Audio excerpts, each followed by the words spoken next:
अस्सलामु अलैकुम।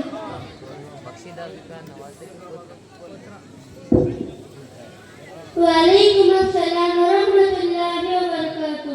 कहिए मोहतरमा, क्या हाल है? अल्हम्दुलिल्लाह, शुक्र है अल्लाह का। आपका इस्म ग्रामी क्या है और आपका घर कहाँ है? नीज मेहरबानी फरमाकर ये भी बताइए कि आप क्या काम करती हैं? बहन जी, बंदी को मेरा फातिमा के नाम से जानते हैं। चंदगिरी मेरा आबाई वतन है और इस बात से तो आप वाकिफ होंगे कि मैं इस वक्त मदरसा दारुल कुरान मक्का मस्जिद में तालीम हासिल कर रही हूँ। माशाअल्लाह, इतनी सी उम्र में आपने अपने वतन अजीज को खैर आबाद कहकर इतना तवील सफर करके हुसूल तालीम के लिए मदरसा दारुल कुरान मक्का मस्जिद चन्नागिरी में दाखिला लिया है।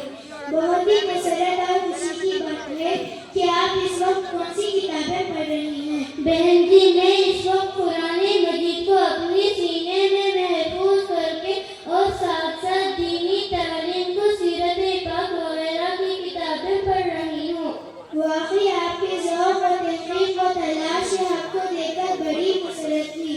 अच्छा बहन जी, अगर मैं आपसे कुछ सवालात करूँ तो क्या आप जवाब देने की ज़हमत उठाएंगी? आप सवाल कीजिए, मैं इंशाअल्लाह खत्तर मौजूद जवाब देने की कोशिश करूँगी। हुज़ूर अक़दस सल्लल्लाहु अलैहि वसल्लम की पैदाइश किस माह, किस तारीख और किस दिन हुई? हुज़ूर अक़दस सल्लल्लाहु अलैहि वसल्लम की पैदाइश 12 रबीउल अव्वल बरोज़ पीर के दिन हुई। हुज़ूर अक़दस सल्लल्लाहु अलैहि वसल्लम के दो नामे नामी कौन कौन से हैं? नीज़ ये भी बताइए कि इस दोनों नामों का किसने इंतखाब फरमाया? हुज़ूर अक़दस सल्लल्लाहु अलैहि वसल्लम का पहला नाम मोहम्मद है, जो इनके दादा अब्दुल मुत्तलिब ने रखा। दूसरा नाम अहमद है, जो इनकी वालिदा माजिदा ने मुंतखब फरमाया। माशाअल्लाह, मैं आपकी दिल की गहराइयों से शुक्र अदा करती हूँ कि आपने दीनी मालूमात में इजाफा किया और रुखसत होने से पहले एक